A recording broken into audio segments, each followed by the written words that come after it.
right, today's mobility is the pigeon stretch, and I'm going to show you two variations. One's an elevated pigeon, and then we'll do one on the floor. So imagine, like here in the gym, I've got a box, I've got a yoga mat on top, I've got those luxuries of having some cushion, because this is going to be a little rough on my legs to be on the wooden box, but this can be done at home, it can be done on a countertop, it can be done on a chair, something like that. And the elevated one is a little bit easier for most people to get into. So I'm going to bring my leg up on top of the box, and I'm going to have my foot hang off the edge, and this gives me a little bit more freedom in that ankle. It's stiff, and it's kind of uncomfortable for me to have my foot on the box, so here I can let that hang off. Then I'm going to orient my foot so it is the same distance away from my hip as my knee. So it's straight across here. So there's a yoga pose called pigeon. And when they do that, the foot is back by the hip. We're not going to do that. We're doing something a little bit different. And so here we want to have the foot out away from my hip, the same distance as the knee, so it's parallel to my torso. And here I'm trying to get my knee down to the box. And at this point I can. But I'm going to add some tension to this by lowering my hips down. So what I'm going to do is kind of wiggle my foot and gradually kind of work that back leg back, and that's lowering my hips. And now I'm getting down to where my hip crease is sitting off the box. It's lower than the top side of my knee. And this is really giving me a good stretch right in here out my hip.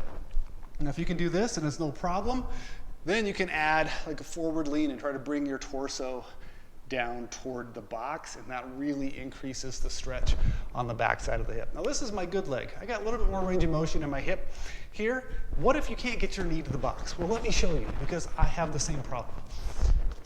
We have a block, or if you're at home and you want to use a towel, you can. So I'm going to bring my foot up, my other side here, and let that hang over the box. Kind of orient myself so that shin is straight, and I'm going to move this towel back and rest it underneath this leg, because this is as far as this leg wants to go. And this gives me a little bit of support so I don't have to hold it up while I'm doing this stretch. I can kind of rest on that towel. I do the same thing with the yoga block. All right. If I'm here at the gym, I've got these yoga blocks, and then with the yoga block I have a little bit more option. I can tip it up on this higher side. Even still, there's this much higher side if I need to, but I can bring this down to something that is appropriate for where I'm at, and about right here feels like this is going to be enough of a stretch. And then once I've got that situated, then I'm going to try to move that back leg back and lower myself down. And after I've kind of given this some stretch and things have loosened up, I might move the block out of the way and bring that knee down toward the but that's enough that I don't want to hold it for a long period of time. So I would hang out here for a little bit longer.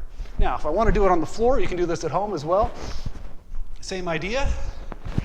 I'm going to bring that foot across like it's hanging off the edge of the box. So it's off here in front of my opposite hip. And then I'll let that knee drop down toward the floor.